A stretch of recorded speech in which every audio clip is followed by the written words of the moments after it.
guys, Red the Nerd here, and today we're going to be taking a look at the Transformers Legacy Evolution Bomb Burst. Now, I did not know that Hasbro decided to come up with another line underneath the Transformers Legacy line. So it's a line within a line, pretty much. It's a really weird thing, and I never knew that they actually came out with this line until I actually found Bomb Burst at my local comic book store. And I was like, wait, what? Evolution? This is a weird line, I guess. So apparently this is their new thing that they started doing, which Hasbro will probably cancel in about like 2 figures in this line, probably. But the reason that I haven't seen this or heard of this line before is probably because we don't get much, new releases over here where I live. So this was actually a really, really lucky find for me.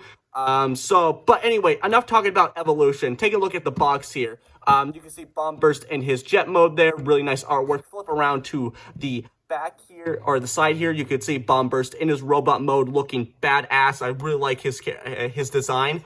And the artwork is just really, really nice. Flip around to the back here, you can see Bomb Burst in his robot mode and his jet mode yet again. And we'll get more into Bomb Burst in a second here, but yeah, it's just a box. Nothing much to say about that. So let's take a look at the actual figure.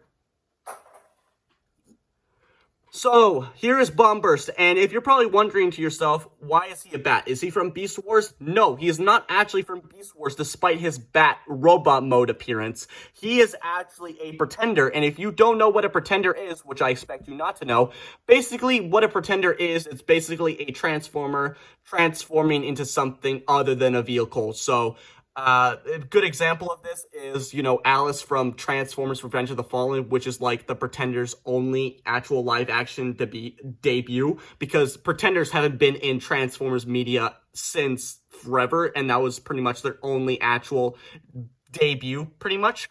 But coming back to Alice, basically a good example of that is from Alice from Transformers Revenge of the Fallen, where she's a robot, and where she pretends to be a human, but she's actually a Decepticon. Also another great example of this is the Marvel comics. One of the Marvel comics had Pretenders in it, and yes, Marvel did have the rights to Transformers, but that's a whole nother can of worms that I'm not going to get into. But basically, in one of the comics, the Autobots actually transformed into humans, but since their Transformers are like massive humans, so that was a terrible disguise anyway.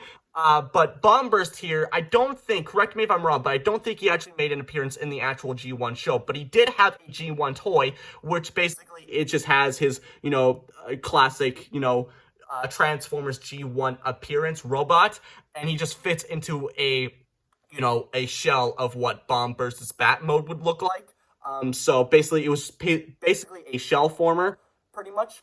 But like I said, Pretenders haven't been in Transformers media since 2009 with Transformers Revenge of the Fallen.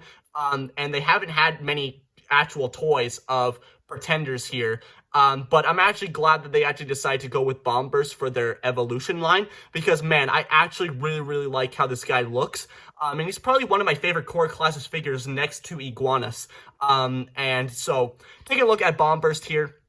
You can see the really, really nice color scheme that they got going on here. Very true to his G1 toy with the bone white, the gunmetal gray, and the really, really nice blue and everything like that. And you can even see that his eyes are golden. That just gives a little bit more pop to the actual mode. So it reflects really nicely off the light and everything like that.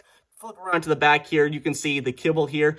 And usually when we're talking about core class figures, since they transform and they're just a scaled down version of a regular Transformer figure, usually they're going to have a lot more easy to notice kibble than on a larger Transformer figure here. But I actually like how the kibble actually looks, and usually that's not usually what I say about kibble. Usually I'm very picky about kibble, despite like what we're having with like beast modes and everything like that, if it's true to the character.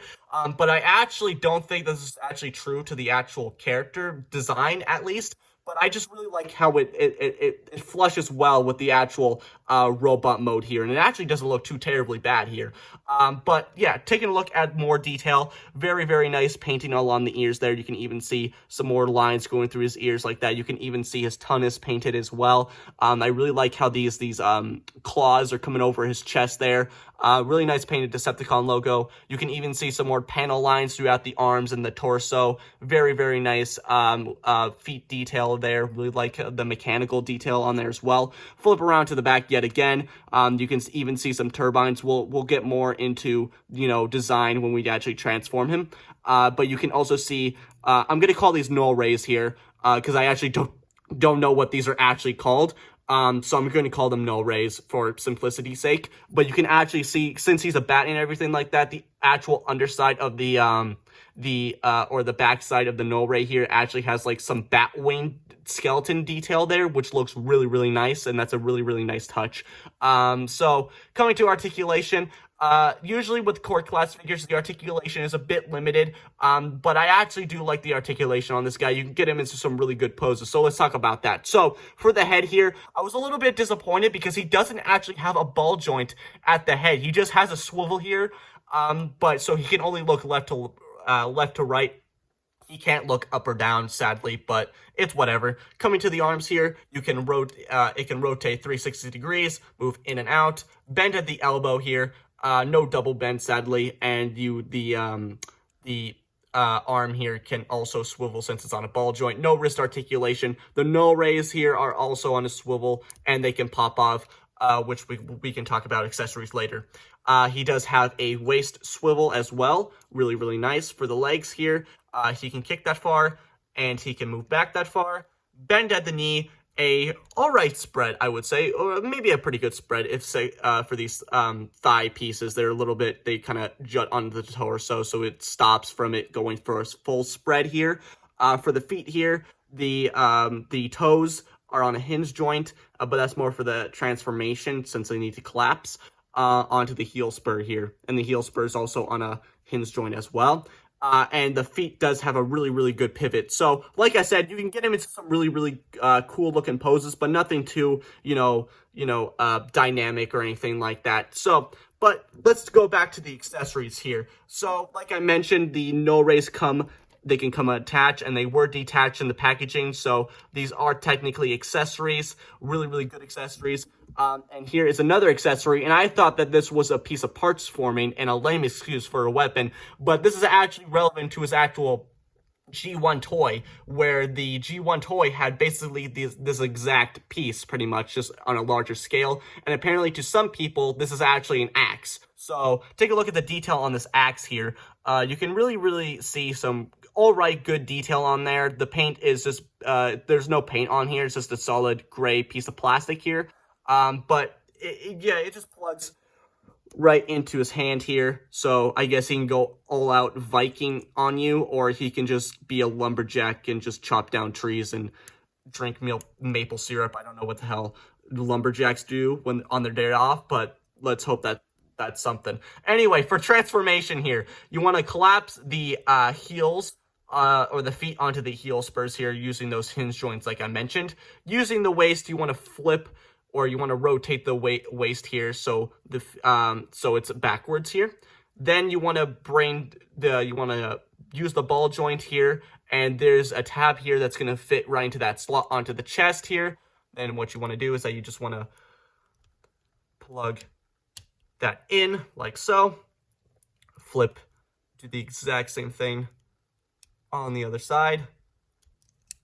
And the instructions doesn't say to do this, but I say to do because it just looks way better. You can actually flip the feet like so, and so they actually go against the ear, so it actually just looks a lot more dynamic and slimmed down and everything like that, because usually the instructions just have to do like that, so it just looks a little bit weird, so it just makes it look more compact. So then you want to come down to the cockpit here. There's a tab here that's going to fit into the slot on the back of his head here. Collapse that. Then for the arms here, the arms are pretty much already in transformation here, so you just want to flip the null rays so that the skeleton wing detail is flipped down to the bottom here. And then coming back to his axe weapon here, there is two slots. Well, there's a slot here and a tab there using the blade of the axe there. Then you just want to slide the lawn part into that tab, and then just make sure it tabs into there. And then here you have Bombburst in his jet mode, and I honestly really like how this looks, and you can see more of that turbine detail there, but I really like how this looks, and the axe as a cannon in the front actually doesn't look too terribly bad. And I really like the colors here, how it had a lot of bone white throughout the body. Now onto the actual jet mode, it's a lot more blue and a lot more grayish. Very nice as well. And I'm guessing that you could actually just flip these down if you really wanted to. Then you could just like flip this up like that if you really wanted to, if you didn't want the arms just sticking straight up. And coming back to kibble management here, even though that underneath it just looks like he's doing a funny yoga pose, it doesn't look too terribly bad. I mean, the head and the hands kind of break the illusion, but it's a rule of thumb that you'd never look underneath a vehicle mode on a Transformer figure. But I really do like how small and compact it is, and the transformation is simple but very satisfying. And it's also could be used as like a fidget tool for some people because it's just very simple.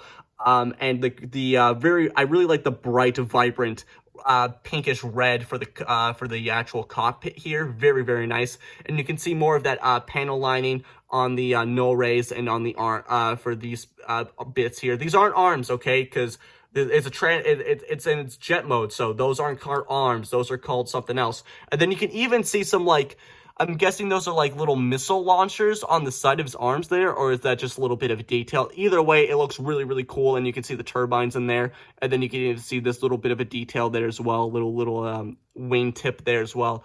But yeah, very nice. I really do like the detail on there. Very simple, very simplistic, but it just really works.